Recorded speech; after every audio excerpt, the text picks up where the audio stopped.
Seneca's comments on the tarot. The Fool. Nature has surrounded our soul with the body as with a sort of garment. The body is its cloak. But who has ever reckoned the value of clothes by the wardrobe which contained them? The scabbard does not make the sword good or bad. I was born to a greater destiny than to be a mere chattel of my body, and I regard this body as nothing but a chain which manacles me, my freedom. Therefore, I offer it as a sort of buffer to fortune, and shall allow no wound to penetrate through to my soul, for my body is the only part of me which can suffer injury. In this dwelling, this is exposed to peril, my soul lives free.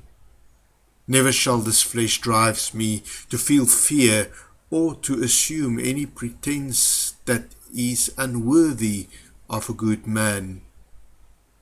Never shall I lie in order to honor this petty body. When it seems proper, I shall sever my connection with it.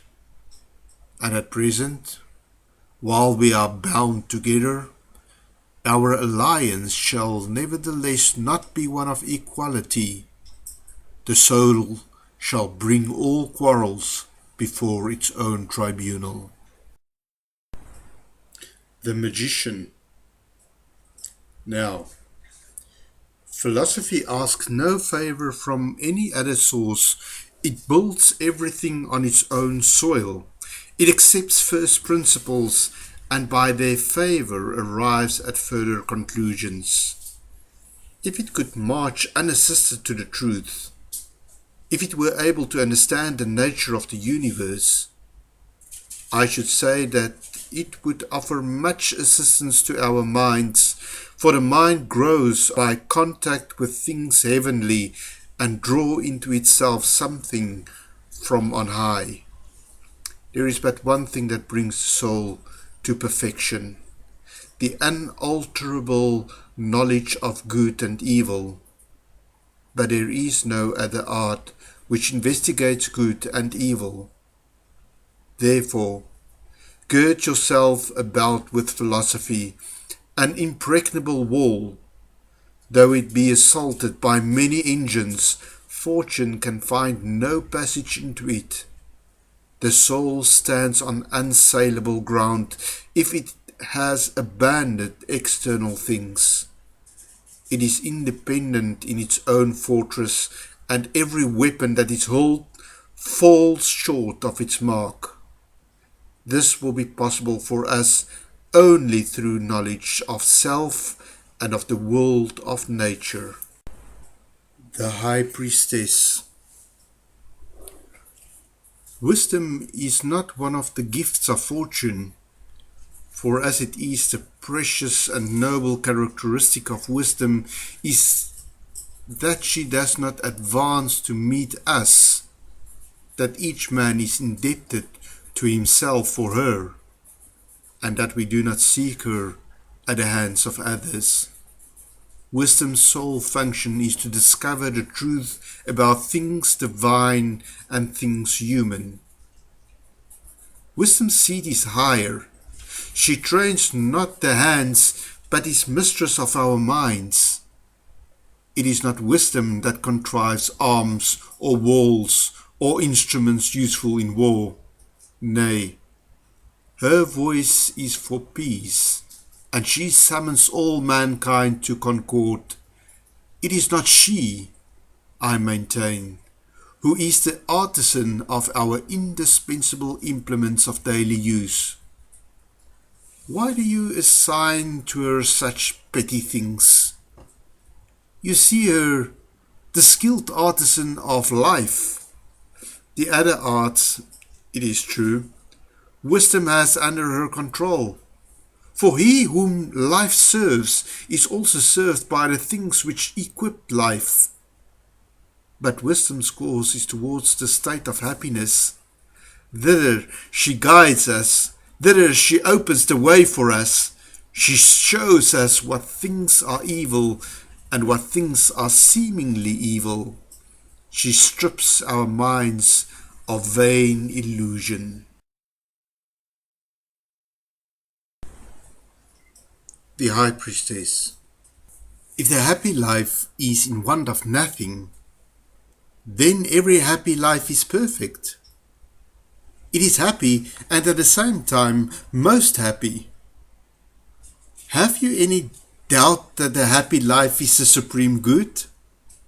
Accordingly, if it possesses the supreme good, it is supremely happy.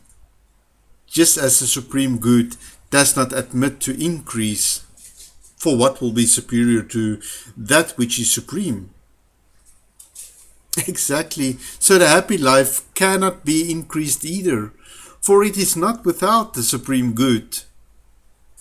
I understand the supreme good to be that good which admits of no degree above itself. As often as you wish to know what is to be avoided or what is to be sought, consider its relations to the supreme good, to the purpose of your whole life. For the supreme good cannot diminish, nor may virtue retrograde, rather is it transformed, now into one quality and now into another, shaping itself according to the part which it is to play. Whatever it has touched it brings into likeness with itself and dyes with its own color. It adorns our actions, our friendships, and sometimes entire households which it has entered and set into order. The Emperor. For whatever we do ought to be in harmony with this. No man can set in order the details unless he has already set before himself the chief purpose of his life. The artist may have his colors all prepared, but he cannot produce a likeness unless he has already made up his mind what he wishes to paint. The reason we make mistakes is because we all consider the parts of life, but never life as a whole. The gods are not disdainful or envious. They open the door to you. They lend a hand as you climb. Do you marvel that man goes to the gods? God comes to the men. Nay, he comes nearer. He comes into men. No mind that has not God is good. Divine seeds are scattered throughout our mortal bodies. Whom then of the gods, you ask, have you found as your voucher? A God, let me tell you, who deceives no one. A soul in love with that which is upright and good. The better part of yourself is on safe ground. The Hierophant. You can acquire virtue without equipment and without expense. All that goes to make you a good man lies within yourself. And what do you need in order to become good? To wish it. If you come to love virtue devotedly, for mere loving is not enough. Anything that has been touched by virtue will be fraught with blessing and prosperity for you, no matter how it shall be regarded by others. The Lovers. You may hold converse with your friends when they are absent, and indeed as often as you wish, and for long as you wish. For we enjoy this, the greatest of pleasures, all the more when we are absent from one another. For the presence of friends makes us fastidious, and because we can at any time talk or sit together, when once we have parted, we give not a thought to those whom we have just beheld. and we ought to bear the absence of friends cheerfully, just because everyone is bound to be often absent from his friends, even when they are present. A friend should be retained in the spirit.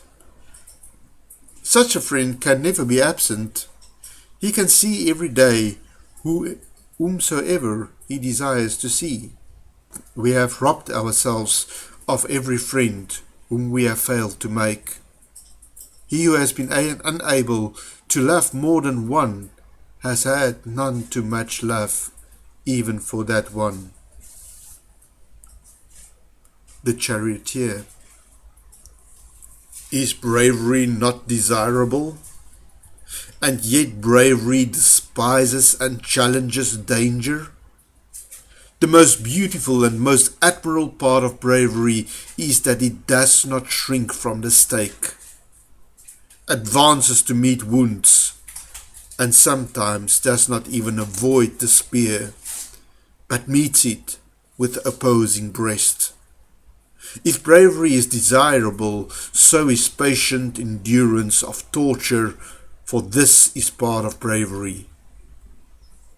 But a happy man, whose virtue is complete, loves himself most of all when his bravery has been submitted to the severest test, and when he not only endures but welcomes that which all men regard with fear. If it is the price which he must pay for the performance of a duty which honor imposes, and he greatly prefers to have men say of him, "How much more noble," rather than "How much more lucky." Bravery is a scorner of things which inspire fear. It looks down upon challenges and crushes the powers of terror and all that would drive our freedom under the yoke. Strength. No act is honorable that is done by an unwilling agent, that is compulsory. Every honorable act is voluntary. Alloy it with reluctance, complaints, cowardice, or fear, and it loses its best characteristic, self-approval. That which is not free cannot be honorable, for fear means slavery. The honorable is wholly free from anxiety and its calm. If it ever objects, laments, or regards everything as an evil, it becomes subject to disturbance and begins to flounder about amid great confusion. For every honorable act is done without commands or compulsion. It is unalloyed and contains no admixture of evil. A good man will do what he thinks it will be honorable for him to do, even if it involves toil. He will do it even if it involves harm to him. He will do it even if it invokes peril. Again, he will not do that which will be base, even if it brings him money or pleasure or power. Nothing will deter him from that which is honorable, and nothing will tempt him into baseness. Therefore, if he is determined invariably to follow that which is honorable, invariably to avoid baseness, and in every act of his life to have regard for these two things, deeming nothing else good except that which is honorable, and nothing else bad except that which is good. The Hermit. Each man knows best the defects of his own body. So it is with our souls. There are in them certain parts which are, so to speak, on the sick list, and to these parts the cure must be applied. When a man takes care of his body and of his soul, weaving the texture of his good from both, his condition is perfect, and he has found the consummation of his prayers. If there is no commotion in his soul or pain in his body, whatever delights fall to his lot over and above, these two things do not increase his supreme good. They merely season it, so to speak, and add spice to it. For the absolute good of man's nature is satisfied with peace in the body and peace in the soul. The wheel of fortune. No wall can be erected against fortune which she cannot take by storm. Let us strengthen our inner defenses. If the inner part be safe, man can be attacked, but never captured. Do you wish to know what this weapon of defense is? It is the ability to refrain from chafing over whatever happens to one, of knowing that the very agency which seems to bring harm are working for the preservation of the world and are part of the scheme of bringing to fulfillment the order of the universe and its functions.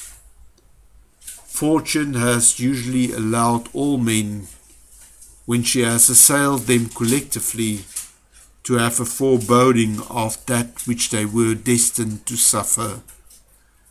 Every great creation has had granted to it a period of reprieve before its fall. For what is there in existence that fortune, when she has so willed, does not drag down from the very height of its prosperity? What is laborious or difficult for her? She does not always attack in one way, or even with a full strength. At one time she summons our own hands against us. At another time, content with her own powers, she makes use of no agent in devising perils for us. No time is exempt. In the midst of our very pleasure, there springs up causes of suffering. Justice. And what quality is best in man? It is reason. By virtue of reason he surpasses the animals, and is surpassed only by the gods. Perfect reason is therefore the good peculiar to man. All other qualities he shares in some degree with animals and plants. I am not seeking to find that which is greatest in him, but that which is peculiar to his own. What then is peculiar to man? Reason. When this is right and has reached perfection, man's felicity is complete. Hence, if everything is praiseworthy and has arrived at the end intended by its nature, when it has brought its peculiar good to perfection, and if man's peculiar good is reason, then, if a man has brought his reason to perfection, he is praiseworthy and has readied the end suited to his nature. The good which true reason approves is solid and everlasting. It strengthens the spirit and exalts it, so that it will always be on the heights. But those things which are thoughtlessly praised and are goods in the opinion of the mob merely puffs us up with empty joy. It is reason alone that is unchangeable, that holds fast to its decisions. For reason is not a slave to the senses, but a ruler over them. Reason is equal to reason, as one straight line to another. Actions are equal to each other insofar as they are honorable and right actions. Reason, therefore, is the judge of good and evil.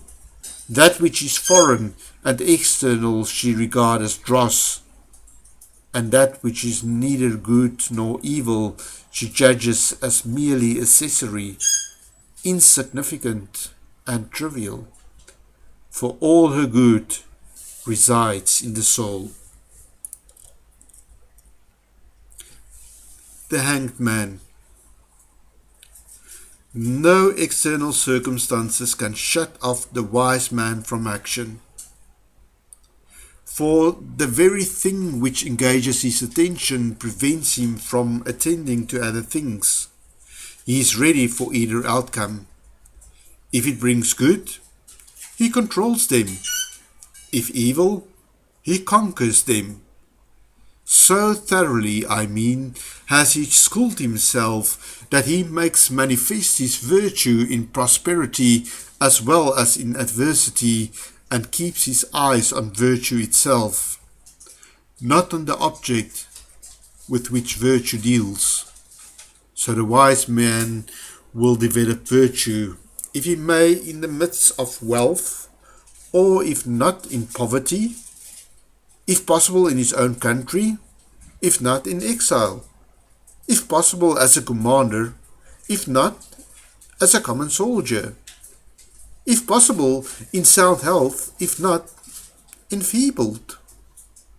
Whatever fortune he finds, he will accomplish therefrom something noteworthy.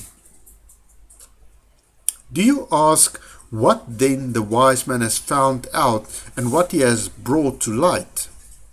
First of all, there is truth and nature he has not followed as the other animals do, with eyes too dull to perceive the divine in it.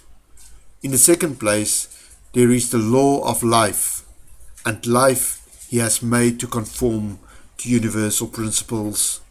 And he has taught us not merely to know the gods, but to follow them and to welcome the gifts of chance, precisely as if they were divine commands.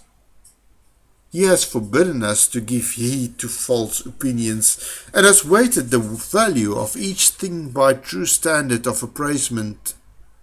He has condemned those pleasures with which remorse is intermingled, and has praised those goods which will always satisfy, and he has published the truth abroad, that he is most happy who has no need of happiness, and that he is most powerful who has power over himself. Death. And what is death? It is neither the end or a process of change. I have no fear of ceasing to exist. It is the same as not having begun. Nor do I shrink from changing into another state, because I shall under no condition be as cramped as I am now. Death is non-existence, and I know already what that means. What was before me will happen again after me. If there is any suffering in his state, there must have been such suffering also in the past, before he entered the light of day. As a matter of fact, however, we felt no discomfort then. And I ask you, would you not say that one was the greatest of fools who believed that the lamp was worse off when it was extinguished before it was lighted? We mortals also are lighted and extinguished. The period of suffering comes in between, but on either side there is a deep peace. For unless I am very much mistaken, we go astray in thinking that death only follows, when in reality it has both preceded us and will in turn follow us. Whatever condition existed before our birth is death. For what does it matter whether you do not begin at all, or whether you leave off, inasmuch as the result of both these states is non-existence? This one thing, however, you do know, that death is helpful to many in that it sets many free from tortures, wants and ailments, sufferings and weariness.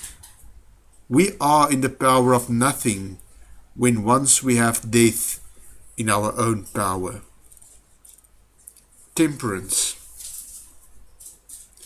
If one person is less happy than another, it follows that he eagerly desires the life of that other and happier man in preference to his own. But a happy man prefers no other life to his own. Men do not understand that a happy life is a unit, for it is its essence and not its extent that establish such a life on the noblest plane. Hence, life is in harmony with itself only when action has not deserted impulse, and when impulse towards an object arises in each case from the worth of the object being languid and more eager as the case may be according to the objects which arose it are worth seeking.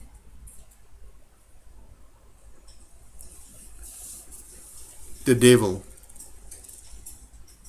If an evil has been pondered beforehand, the blow is gentle when it comes. To the fool, however, and to him who trusts in fortune, each event as it arrives comes in a new and sudden form, and a large part of evil to the inexperienced consists in its novelty. This is proved by the fact that men endure with greater courage when they have once become accustomed to them, the things which they had at first regarded as hardships. Hence the wise man accustoms himself to coming trouble, lightening by long reflection the evils which others lighten by long endurance. He sometimes hears the inexperienced say, "I knew that this was in store for me." But a wise man knows that all things are in store for him. Whatever happens, he says, "I knew it." With guilty pleasures, regret remains even after the pleasure are over.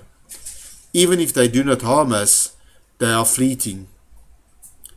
Men sink themselves in pleasures, as they cannot do without them when once they have become accustomed to them, and for this reason they are most wretched, because they have reached such a pass that what was once superfluous to them has become indispensable, and so they are the slaves of their pleasures.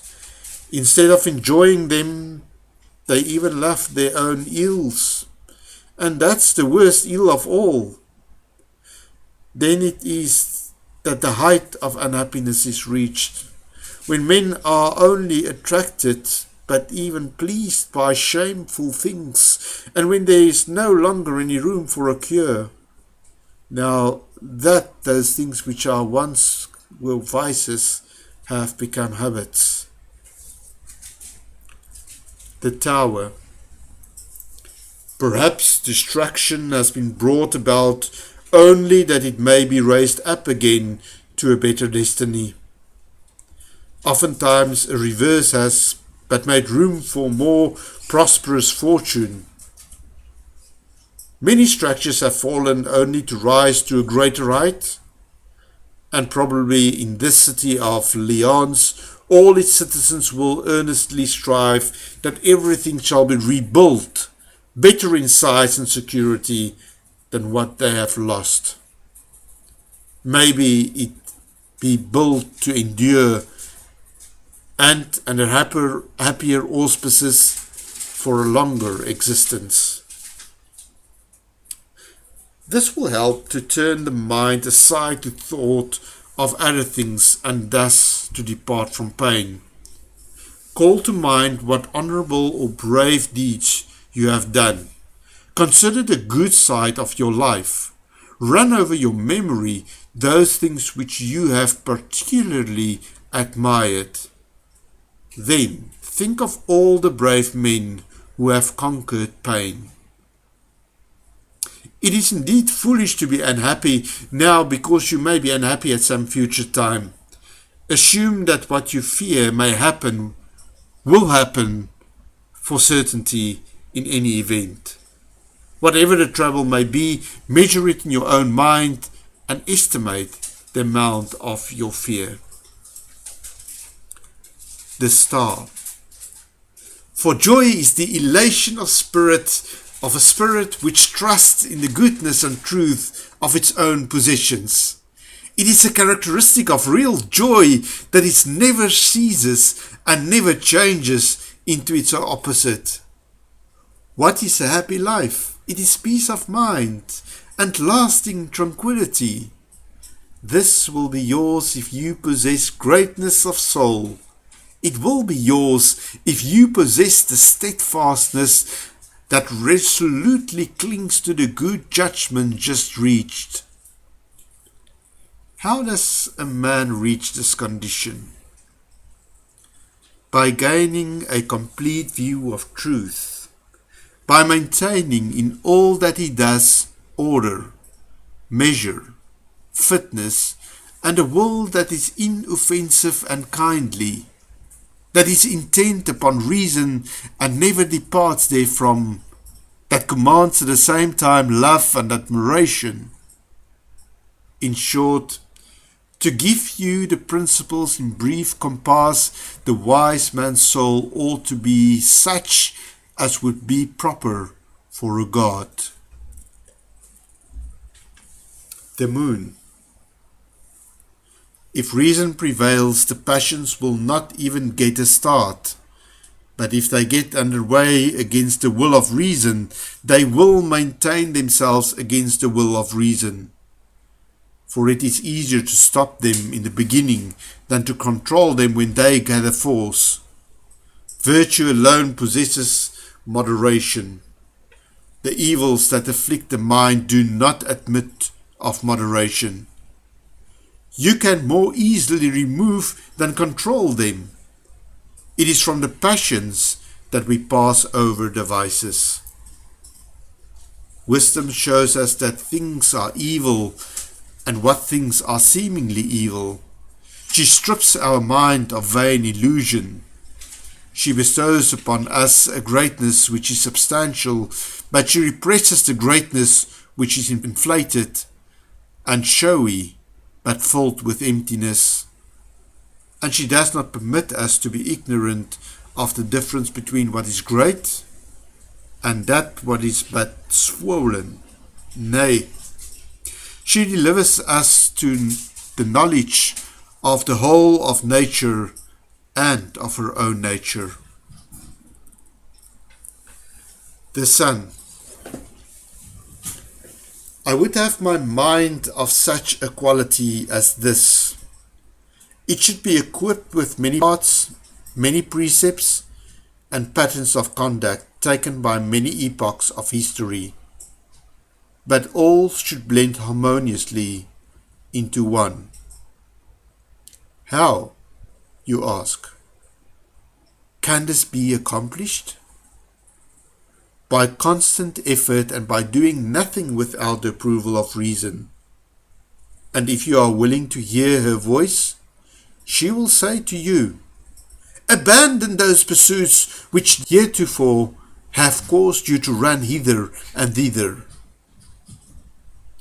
A great man can spring from a hovel, so can a beautiful and great soul from an ugly and insignificant body.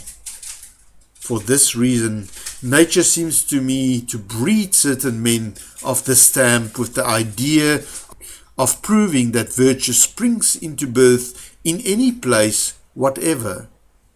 Had it been possible for her to produce souls by themselves and naked, she would have done so. As it is, nature does a still greater thing, for she produces certain men who, though hampered in their bodies, nonetheless break through the obstruction.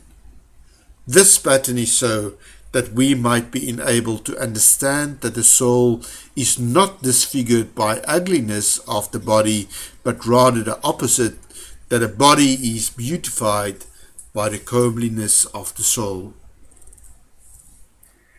Judgment. Hand down your opinion, then, O judge. State who seems to you to say what is truest, and not who says what is absolutely true. For to do that is as far beyond our ken as truth itself. We are unequal at birth, but are equal in death. What I say about cities, I say also about their inhabitants. The great founder of human law has made distinctions between us on the basis of higher lineage or of illustrious names, except while we live. When, however, we come to the end which awaits mortals, he says, "Depart, ambition. To all creatures that burden the earth, let one of the and the same law apply. For enduring all things we are equal. No one is more frail than another, no one more certain of his life on the morrow."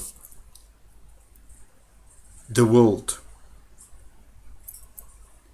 Shall you not be eager to attain liberty at any price, seeing that you claim it as your birthright?